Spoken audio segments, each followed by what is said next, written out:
కాలి మువ్వలు పెట్టుకుని ఘల్లు ఘల్లుమని ఆవిడ ఒక అడుగు తీసి అడుగు వేస్తూ ఉంటే అంతటి స్వరూపం అన్నమాట. పదద్వయ ప్రభాజాల పరాకృత సరోరుహ సింజానమణి మంజిర మండిత శ్రీ పదాంబుజాయ నమో నమః. 26వ నామం. ఈ నామం కూడా 16 అక్షరాల నామం. సింజాన అంటే ధ్వని చేయుచున్నటువంటి మణిమంజీరములు. సింజాన అంటే ధ్వని చేయుచున్న మణిమంజీర మనుల గల అందెల చేత ఆ అమ్మవారు పెట్టుకున్నటువంటి పట్టీలకి అందెలు ధరించి ఆ యొక్క మనులు పొదగబడి ఉన్నాయన్నమాట. మండిత అలంకరింపబడినటువంటి స్త్రీ శోభగల అంటే స్త్రీ ఎక్కడ స్త్రీ అనేటువంటి పదం ఎక్కడ ఉందో శోభనము మంగళము శ్రేయస్కరము అనేటువంటి అర్థాలు. స్త్రీ శోభగల పదాంబుజ సింజానమణి మంజీర మండిత స్త్రీ పదాంబుజ. అమ్మవారి ఆపాద మస్తకం వరకు కూడా ఉండేటువంటి అవయవాలన్నీ కూడా సౌందర్యవంతమే, అన్నీ చైతన్యవంతమే. పద్మాలలాగా అందమైనటువంటివి మాత్రమే కాకుండా అమ్మవారి పాదాలు కూడా మణిమంజీర లాంటివి అన్నమాట. మండిత స్త్రీ పదాంబుజ అంటే మనులు పొదిగినటువంటి అందెలతో అలంకరింపబడి ఉన్నటువంటి ఉన్నాయి. ఆ అందెలు మళ్ళీ చిరుగజ్జలు కూడా కలిగి ఉన్నాయన్నమాట. అంటే ఆ పట్టీలకి అందలే కాకుండా చిరుగజ్జలు ఘల్ ఘల్ అని అమ్మవారి జగదంబ వస్తూ ఉంటే ఎంతటి అందమండి. కాబట్టి ఆ ఘల్లు ఘల్లుమని మనులు పొదగబడినటువంటి గజ్జలు కూడా ఆ గజ్జలు కలిగి ఉన్నాయన్నమాట. అందువల్ల అమ్మవారి పాదం ఏమాత్రం కదిలినా కూడా శ్రవణానందకారకంగా ఉంటుందన్నమాట. పైగా భక్తుల యొక్క కోరికలు మించి ఫలాలను ఇవ్వగలిగినటువంటి సామర్థ్యం ఆ పాదాలకు ఉంటుందన్నమాట. కాబట్టి అంతటి శక్తివంతమైనటువంటి పాదాల తల్లి, అంత శక్తివంతమైన పాదాలు కనుక ఆ సింజానమణి మంజీర మండిత స్త్రీ పదాంబుజ ఆ పట్టీలు ధరించినటువంటి నీ పాదాలు ఉన్నాయే ఆ పాదాలకి నా నమస్కారం తల్లి అని చెప్పి అమ్మవారు పట్టీలు ధరించినటువంటి పాదాలకి ఋషులందరూ నమస్కరిస్తున్నారన్నమాట. తర్వాత మరాలి మందగమన ఈ 16 అక్షరాల నామం చెప్తున్నారు. ఇది కూడా 47వ నామం. ఈ నామంలో 16 అక్షరాలు 8 నామాలు మాత్రమే 8 అక్షరాలు మాత్రమే ఉంటాయన్నమాట. మరాలి మందగమన. కాబట్టి మరాలి మందగమన అంటే మరాలి అంటే మందగమన అంటే అది విడదీసి చదవకుండా మరాలి మందగమన. ఆడహంసతో మందగమనంతో ఆడహంస నడకని పోలినటువంటి మందగమనం అన్నమాట అమ్మవారి నడక. అంతటి నిదానంగా నడుస్తూ ఉంటుందన్నమాట. అమ్మవారి నడకలో హడావిడి తత్తరపాటు గబగబా నడిచేయటం అదేంటి ఉండమన్నమాట. ప్రశాంతమైనటువంటి నడకతో కాలి అందెలు ఘల్ ఘల్మంటూ ఉండగా హంస అయితే ఎలాగైతే మంద్రంగా నడుస్తుందో అంతటి మంద్రమైనటువంటి నడక అమ్మవారి నడక అనమాట. ఆ నడకలో హంస నడకలను కూడా తోసివేయగలిగినటువంటి నడక అన్నమాట అమ్మవారి నడక అన్నమాట. అందుకే అమ్మవారి నడకని హంసతో పోలుస్తారన్నమాట. అందుకే కొన్ని పురాణ మృగాలు ఉంటాయంటే హంస. అందుకే హంస గాయత్రి అనేటువంటి మంత్రం కూడా మనకు ఉంటుందన్నమాట. రుద్ర మహాన్యాసం చెప్పేటప్పుడు హంసాయ విద్మహే మహాహంసాయ ధీమహే తన్నో హంసత్ ప్రచోదయాత్ అని చెప్తారనమాట. ఈ హంస సామాన్యంగా బాహ్యమైతే అది ఒక పక్షి అనుకోవచ్చు. సరస్వతి అమ్మవారు కూడా హంసవాహనం మీదే విహరిస్తూ ఉంటారు. అమ్మవారి నడకో అంతటి హంస నడకలు అన్నమాట. నిజానికి రామాయణంలో సీతమ్మవారు అరణ్యవాసం చేసినప్పుడు కొన్ని జంతువులన్నీ కూడా చాలా బాధపడ్డాయి అన్నమాట. నడవడం మానేసిని, పక్షులు కూయటం మానేసిని, రామచిలుకలు చక్కగా సబడ చేయడం మానేసిని. తర్వాత ఋషులు వచ్చి అడిగారు, ఎందుకు మీరు ఇదివరకు ఎప్పుడు చాలా చలాకీగా ఉండేవారు, సరదాగా ఉండేవారు, ఇప్పుడు ఎందుకు ఇలా ఉన్నారు అని అడిగేసరికి ఏం చెప్పమంటావు, ఇందాక ఎవరో 2 వ్యక్తులతో ఒక స్త్రీ వచ్చింది, ఆ స్త్రీ నడక చూస్తూ ఉంటే ఎందుకు ఇప్పటి వరకు మీరందరూ మమ్మల్ని పొగిడారు, హంస నడకలే అని మమ్మల్ని పొగిడారు. కానీ ఆ స్త్రీ నడిచింది చూశారు, ఆ స్త్రీ నడిచినటువంటి నడక ఉంది చూసారు, ఆ నడక ముందు మా నడకలు ఏ పాటయ్యా, బుద్ధి లేక మీరందరూ మమ్మల్ని హంస నడక పోలుస్తాను తప్ప మా హంస నడకల కంటే వయ్యారమైనటువంటి నడక ఆ నడకను మించినటువంటి నడక ఎక్కడైనా ఉంటుందా? కాబట్టి ఆ నడకను చూసిన తర్వాత మేము నడకడం అనవసరంగా నడక నేర్చుకున్నామని చెప్పి నడవకుండా ఇక్కడే నిలబడిపోయాం అని హంసలని చెప్పుకున్నారన్నమాట. మరి మీరెందుకే కూయటం లేదన్నారు. ఇప్పటి వరకు చిలక పలుకులు అంటారు కదా, ఆవిడ ఒక్క మాట మాట్లాడింది, శ్రీరామ అని నోరారా పలికిందన్నమాట. లేదా స్వామి అని పలికింది. ఆవిడ నోట్లోంచి వచ్చినటువంటి సుస్వరానికి మా చిలక పలుకులు ఏ పాటి, కాబట్టి ఆవిడ పలుకులు విన్న తర్వాత మేమెందుకు చప్పుడు చేస్తున్నాం, ఆవిడ ఎప్పుడు పలుకుతుందా, ఆవిడ నడకని ఎప్పుడు చూద్దామని చెప్పి మేమందరం కూర్చున్నాం అన్నమాట. అంతటి వయ్యారం కలిగినటువంటి స్త్రీ ఆ స్త్రీ అని రామాయణంలో చమత్కారంగా చెప్తారన్నమాట. ఆ సీతమ్మ వారి నడకలు కూడా అంతటివే. కానీ మరాలి మందగమన అంటే ఇదంతా శ్వాసకు సంబంధించినటువంటి అంతరార్థం అన్నమాట. ధ్యానం చేసేటటువంటి వ్యక్తి చాలా నిదానంగా మంద్రంగా ఊపిరి తీస్తారు చూడండి, చాలా మంద్రంగా, చాలా ఇది హడావిడి లేకుండా ప్రశాంతంగా. అందుకే పూజ ప్రారంభమే ప్రాణాయామంతో ప్రారంభం అన్నమాట. చక్కగా బొటన వేలతో ముక్కురంతరం పూర్తిగా గుండెల నిండా గాలి పీల్చినటువంటి గాలిని ఇంకొక ఈ యొక్క వేడిలో మూసేసి పీల్చిన పూర్తిగా వదిలేస్తారనమాట. శ్వాస మీద ధ్యాస అంటారు కదా, కాబట్టి ఆ ధ్యాస ఎవరైతే పెడతారో అటువంటి వారికి ఈ యొక్క శ్వాస ఎందే జగన్మాత అయినటువంటి లలితా త్రిపుర సుందరీ దేవి యొక్క పాదపద్మములు కనపడేటటువంటి అవకాశం ఉంటుంది. కాబట్టి మరాలి మందగమన అంటే ఈ శ్వాస తీసుకునేటప్పుడు ఎట్టి పరిస్థితుల్లో కూడా వేగవంతంగా చేయవద్దు పూజలో, చెప్పి అంతరార్థం అన్నమాట. హంస నడకలతో సరిసమానమైన నడకలు అన్నారు, కానీ హంస నడకలు ఎక్కడ, నీ నడకలు ఎక్కడ తల్లి, పోలిక కుదరలేదులే. ఎందుకంటే హంసకి ఒక్క పక్షికి ఉన్నటువంటి ప్రత్యేకత ఏమిటంటే హంస ఒక పాల నిండా నీళ్లు కలిపేసి దాని మీద పెడితే పాలని నీళ్ళని వేరు చేయగలిగినటువంటి శక్తి హంసకు ఉంటుందన్నమాట.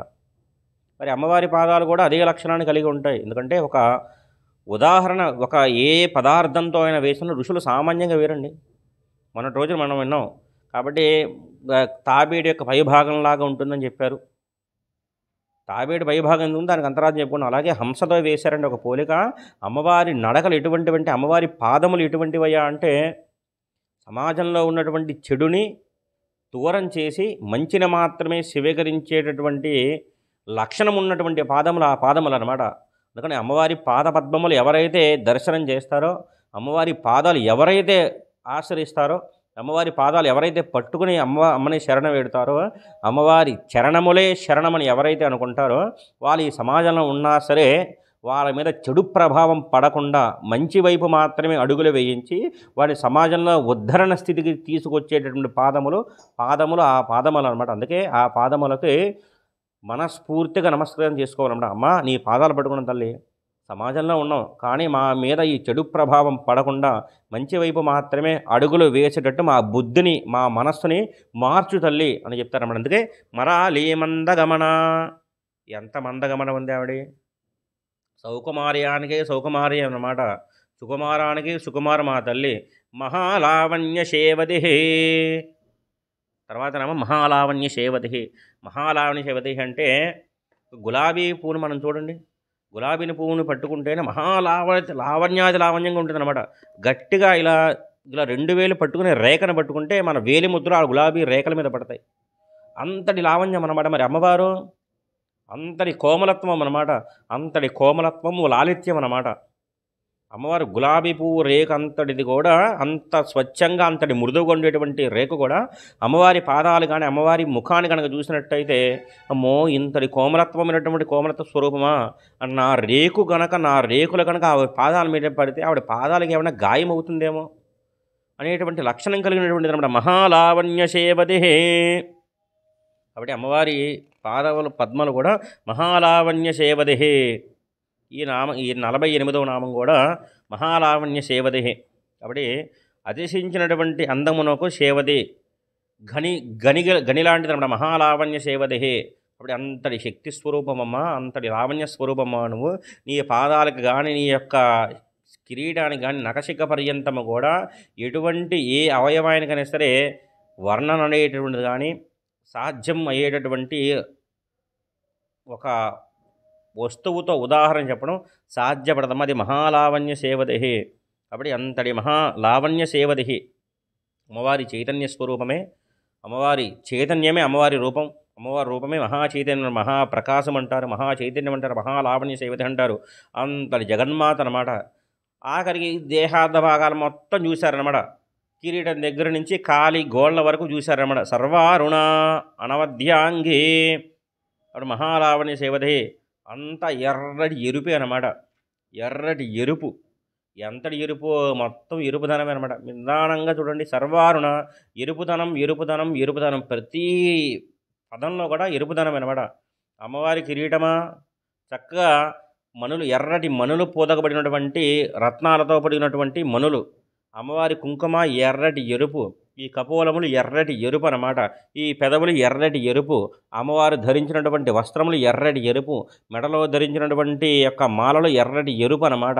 అమ్మవారి చేతులు అరిచేతులు ఎర్రటి ఎరుపు, అమ్మవారి పాదముల అరిపాదాలు ఎర్రటి ఎరుపు, అమ్మవారి పాదాలు పెట్టినటువంటి యొక్క పారాణ ఎర్రటి ఎరుపు. సర్వారుణ మొత్తం ఎర్రటి ఎరుపే. కాబట్టి ఎర్రటి ఎరుపు దేనికి చిహ్నం అంటే మార్పుకు చిహ్నం. ఇంతకాలం తిరిగావు, ఇక నుంచైనా సరే నీ జీవితంలో మార్పుకి చిహ్నమే ఈ ఎరుపు పదార్థం కావాలి. అమ్మవారి నామాల అర్థం తెలుసుకున్నావు కదా, ఇక నుంచైనా జీవితంలో ఒక మార్పు నీలో ప్రారంభం అవ్వాలి.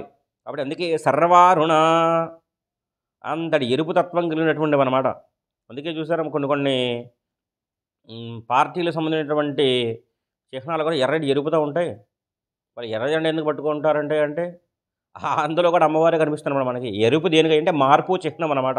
మార్పు కావాలి మాకు జీవితంలో. అమ్మ ఇంతకాలం ఏదో రకంగా బతికేశాను, ఇక నుంచి నీ పాదాలు దర్శించాను కదా తల్లి, ఇక నుంచి అలా ఉండ, నేను నా ప్రవర్తనలో మార్పు తెచ్చుకుంటా, నా బుద్ధిలో మార్పు తెచ్చుకుంటా తల్లి.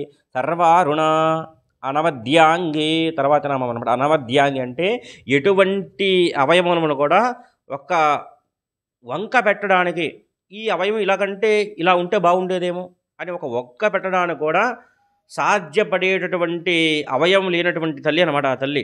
సర్వారుణ అనవద్యాంగే, అంతటి విశేషమైనటువంటి నామం అన్నమాట. అనవద్యాంగే అంగి, అనవద్య అంగి కాబట్టి వంక పెట్టడానికి వీలు లేనటువంటి అవయములు కలిగినటువంటి తల్లి. సర్వాభరణభూషితాయ నమో నమః. సమస్తమైనటువంటి ఆభరణముల చేతను, సమస్తమైనటువంటి అవయముల చేతను నిండి నిబిడీకృతమైపోయినటువంటి స్వరూపము ఆ స్వరూపం అన్నమాట.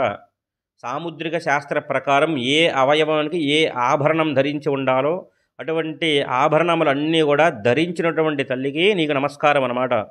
కాబట్టి సర్వాభరణభూషితాయ నమో నమః.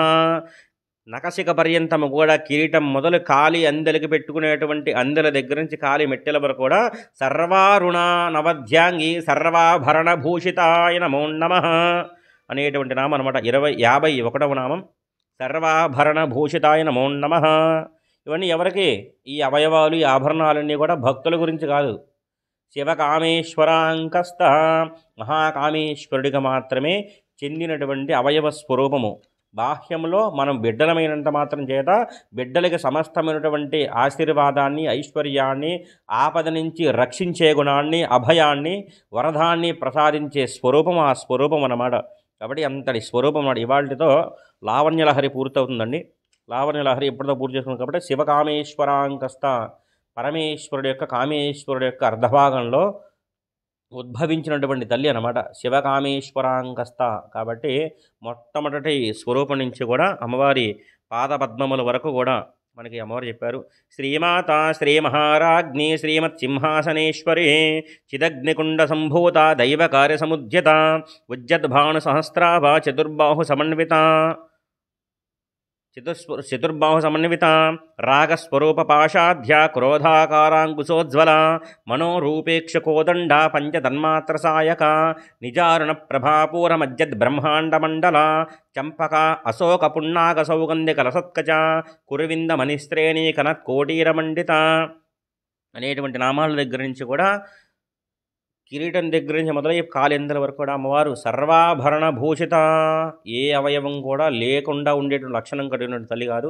అమ్మవారి పాదపద్మములు పట్టి నమస్కరిస్తే అటువంటి ఆభరణాలకు సంబంధించినటువంటి చిహ్నములు కూడా మన గృహంలో కూడా ఉండేటట్టు అనుగ్రహించగలిగిన తల్లి. అంటే అమ్మవారి పాదపద్మలు పట్టుకుంటే నీకు ఎటువంటి లోటు ఉండదయ్యా.